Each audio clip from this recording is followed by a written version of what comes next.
dari suami dan keluarga dan menjaga kesehatan ibu hamil. Seperti itu. Nah, yang ketiga, doa dan amalan. Kalau ini kan kepercayaannya beda-beda ya.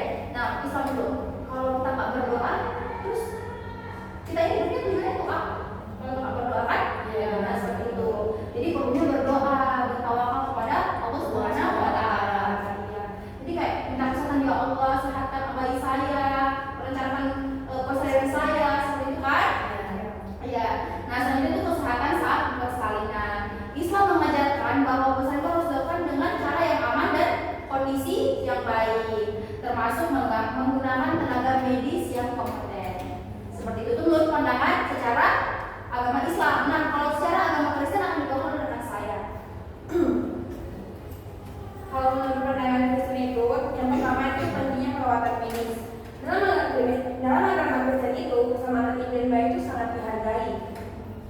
Dan banyak dominasi perawatan medis modern dihormati sebagai sarana yang diberikan Tuhan untuk menjaga kesehatan ibu dan anak. Yang kedua itu peran doa dan kehamilan dan persalinan. Doa itu sangat penting ya ibu-ibu, apalagi kalau mau bersalin itu sangat penting. Yang ketiga itu proses kelahiran sebagai anugerah.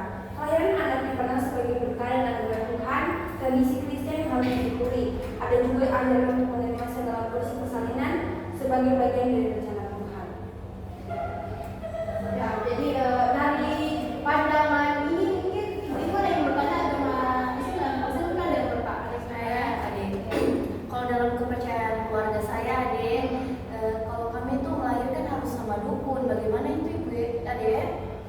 Sama dukun ya? Iya.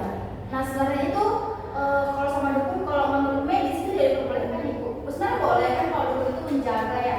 Tapi untuk persalinan itu harus ke tenaga medis. Kenapa? Karena dukun itu tidak mempunyai alat-alat yang aman, yang steril seperti itu kan. Apalagi kan ini tentang apalagi persalinan ya, itu agak sensitif.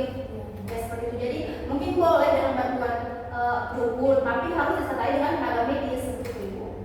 Jadi perlu. Jadi sekarang itu tidak boleh lagi melahirkan di rumah ya ibu, atau apalagi sama dukun. Jadi nggak perlu itu ke tenaga medis. Ya minimal klinik lah ibu atau puskesmas terdekat. Nah mungkin dari agama Kristen ada yang bertanya? Saya mau bertanya Bu Bidan. Ya silakan ibu. Jadi selama ini Bu Bidan saya lihat-lihat di media sosial, saya lihat kalau di kesehatan itu tidak boleh ditaruh apa-apa begitu di tali pusat. Tapi menurut kepercayaan dan agamanya kami begitu boleh. Kalau dari kami jadi bagaimana itu Bu Bidan? Sebenarnya itu tidak boleh kalau menurut medis karena bisa membuat infeksi tali pusatnya bayi, dan itu pusat bayi itu bisa sendiri sembuh dengan sendirinya dan lepas sendiri, tidak perlu ditaruh apa-apa. Ibu, saya mau bertanya.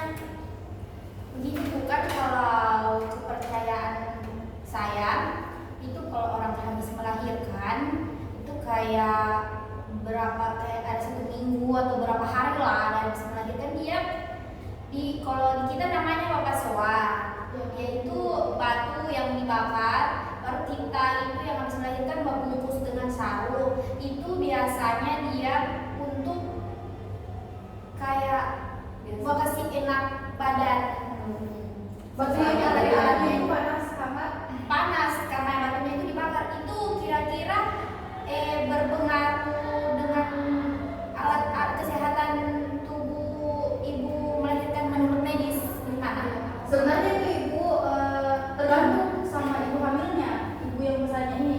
Kenapa? Kalau semuanya dia sesar, otomatis kan ada gas jahitan kan ibu, ya kan, gas jahitannya. Jadi kalau dari ibu itu panas, nah bisa jadi itu akibatnya itu bisa tali jahitannya itu terlepas. Itu jadi itu kayak menurut kesehatan itu mungkin agak berbahaya sedikit.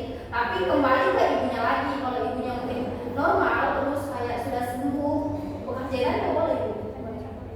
Iya, seperti itu. Sebenarnya ada sedikit tambahan. Sepertinya itu sudah cukup. Iya. Mungkin ada yang mintanya sih ibu. Jadi di daerah saya itu kita masih memakai kepercayaan masing-masing, seperti saat kita melahirkan harus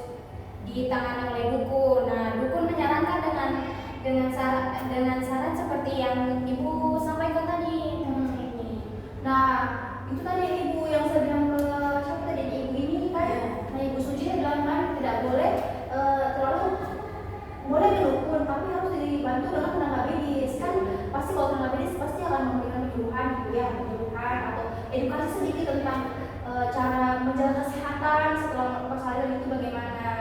Jadi tidak selamanya itu harus ke dukun, boleh sebenarnya dengan dukun, tapi harus dengan tenaga medis. Gitu. Kan sekarang Bu melayani rumah itu beda. Jadi mungkin ibu-ibu di sini ada yang tidak mampu ya, atau mungkin kurang mampu lah untuk melayani. Jadi itu harus itu kan ada sekarang ada BPJS gratis gitu. Baik Ibu, saya mau bertanya kembali. Ya. Nah, Ibu adik sampaikan tadi kan bahwa ibu hamil itu harus dapat dukungan dari suami atau keluarga. Bagaimana dengan saya yang suami saya yang sedang merantau di kampung orang. Nah, saya juga pendatang di daerah sini. Terus saya tidak ada keluarga sekitar. Jadi selama saya hamil dan lahiran, saya belum dapat saya tidak mendapatkan dukungan dari suami. Karena kan suami saya kan kerjanya di luar daerahnya itu terpencil, jadi jaringannya itu susah diakses begitu Ibu. Jadi yang membantu saya itu hanya dukun yang ada seperti dukun beranak lah di daerah sini. Iya Ibu. Jadi Ibu sebenarnya itu ini Ibu sedang anak Ibu ada berapa? Kebetulan anak saya 2 Ibu. Nah yang kedua ini umurnya berapa Ibu?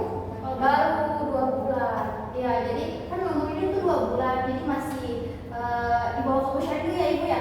Iya. Jadi Ibu ke posyandu itu boleh Ibu bercerita dengan tenaga medis seperti bidannya di sana, kayak Ibu bisa tentang keluhannya Ibu, boleh itu Ibu, boleh nanti bidannya akan kasih edukasi atau penyuluhan sedikit atau saran mungkin tentang keluhannya Ibu seperti itu.